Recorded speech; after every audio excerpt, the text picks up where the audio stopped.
ना जाने अभी इस जंग में और कितनी जाने जाएंगी, ना जाने अभी और कितनी तबाही मचेगी। रूस और यूक्रेन के बीच जारी जंग रुकने का नाम नहीं ले रही है। रूस और यूक्रेन के बीच ये जंग करीब 1.5 साल से चली आ रही है। 1.5 साल से इसे ज्यादा का वक्त हो गया है और अब लग रहा है कि व्लादिमीर पुतिन पूरे आर पार के मूड में है। ऐसा इसलिए कहा जा रहा है क्योंकि बीते दिन ही यूक्रेन में एक के बाद एक कई बड़े हमले किए, जिसमें कई लोगों की जान चली गई। इस बीच उन्होंने परमाणु हथियार से लैस क्रूज मिसाइल की टेस्टिंग का दावा किया है। पूरी दुनिया में कहीं भी परमाणु हमले के लिए सक्षम हो गए हैं। इससे यूक्रेन की चिंता और बढ़ गई है। जानकारी के मुताबिक रूस और यूक्रेन के बीच जारी जंग को 1.5 साल से ज्यादा का वक्त बीत चुका है, लेकिन फिर भी ये जंग बंद होने का नाम नहीं ले रही।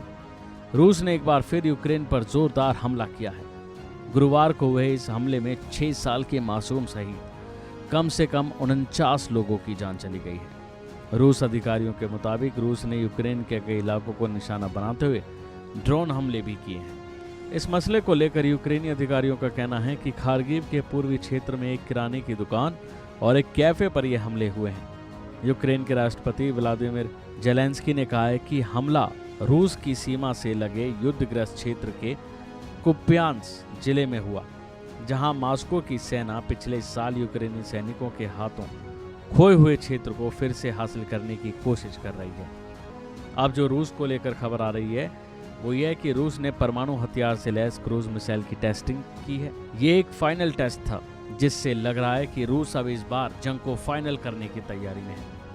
अब ऐसा कहा जा रहा है क्या राष्ट्रपति व्लादिमीर पुतिन ने यूक्रेन पर न्यूक्लियर अटैक करने की तारीख तय कर ली है। बीते दिन पुतिन ने कहा कि उन्होंने वर्चुअल रूप से आधुनिक हथियार बनाने का काम पूरा कर लिया है और इस हथियार को बनाने का ऐलान पुतिन ने 2018 में किया था और वह इसकी मारक क्षमता को लेकर भी मनमुक्त थे। बताया जा रहा है कि रूसी राष्ट्रपति व्लादिमीर पुतिन ने ऐसा दावा किया है जिससे यूक्रेन की मुसीबतें अब और बढ़ सकती हैं। यूक्रेन के होश उड़ सकते हैं। अब उसके पास परमाणु हथियार से लैस क्रूज मिसाइल है, जिससे वह कहीं भी हमला कर सकता है, तबाही मचाने को तैयार है। इस क्रूज मिसाइल को व्यूरवेस्टनिक नाम दिया गया है। वैसे तो इसकी क्षमता पर हमेशा से सवाल उठता रहा है, क्योंकि इस मिसाइल की पहले भी कई टेस्टिंग फेल हो चुकी है।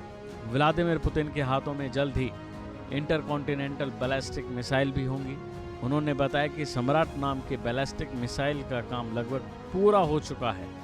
इनके अलावा पुतिन ने एक बार फिर साफ कर दिया है कि वे अपनी न्यूक्लियर योजनाओं में कोई बदलाव नहीं कर रहे हैं, लेकिन चिंता इस बात की है कि क्या रूस अब यूक्रेन के साथ आर पार करने के मूड में है। अभी के लिए फिलहाल इतना ही। खबरों में बने रहने के लिए देखते रहिए वन इंडिया हिंदी।